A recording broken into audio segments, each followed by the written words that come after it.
Holocaust Memories Never Forget. Section 2, Ahead of the Darkness. Part 2. From the Enabling Act, March 1933, until Kristallnacht, the 9th and 10th of November, 1938.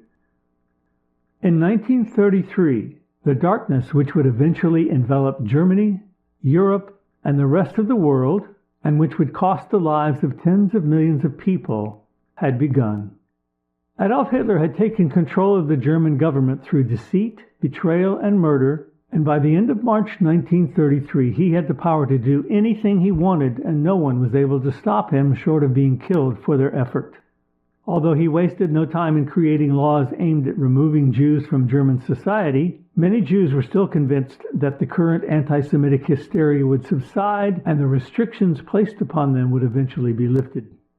Thankfully, some Jews living in Germany and other European nations were astute enough to understand Hitler's mindset and find a way of getting out before it was too late. Among them was the brilliant scientist Albert Einstein, who immigrated to America and joined forces with other European-born Jews such as Leo Szilard, John von Neumann, and Eugene Wegner, each of whom had left Europe earlier. Together in the United States, these scientists embarked on the goal of saving the free world by unlocking the secrets of nuclear fission. Another man who saw the handwriting on the wall was the famous filmmaker Robert Capa, who left Berlin for Paris when Hitler came to power and eventually reached New York. As a well-known filmmaker and vocal critic of the Nazi regime, Capa joined Allied troops when they landed on D-Day and remained with them until all the way into Germany. Hitler's plan to isolate and destroy the German Jewish community through numerous laws and decrees was making good progress well into 1934, but he was being plagued by a far more serious problem which needed to be addressed before it impinged upon his control of the country. By this time, Ernst Röhm's SA, the brown shirts or stormtroopers which helped Hitler gain power, had swelled to over 3 million men and was beginning to function almost completely on its own. Dangerously ambitious, Ernst Röhm approached Hitler with two demands.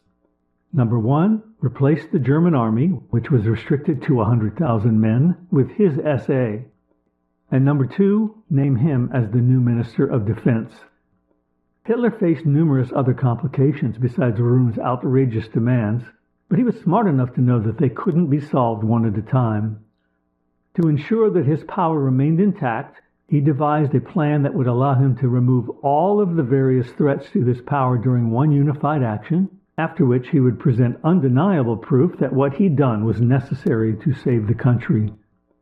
Originally named Operation Hummingbird, Hitler used all his trusted assets, including the Gestapo, military intelligence, the SS and the SD, and ordered the assassination of over 100 Germans between the 30th of June and the 2nd of July 1934.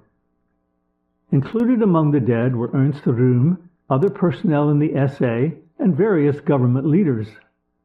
Eventually referred to as the Night of Long Knives, Hitler used this bloody purge to consolidate his power and prove beyond a shadow of a doubt that nothing would stand in his way of controlling the fate of Germany and her people. Another possible roadblock Hitler faced while trying to establish total control over Germany was that of the nation's numerous police forces, which were essentially run by the local governing bodies of varying sizes and political power. Using a combination of coercion, physical abuse, mostly by the brown shirts, and the very real threat of sending someone to a concentration camp if they tried to hinder the takeover, Himmler and the SS gained full control of every local police department in Germany, as well as in all the other areas of Europe that they took over before invading Poland on the 1st of September, 1939.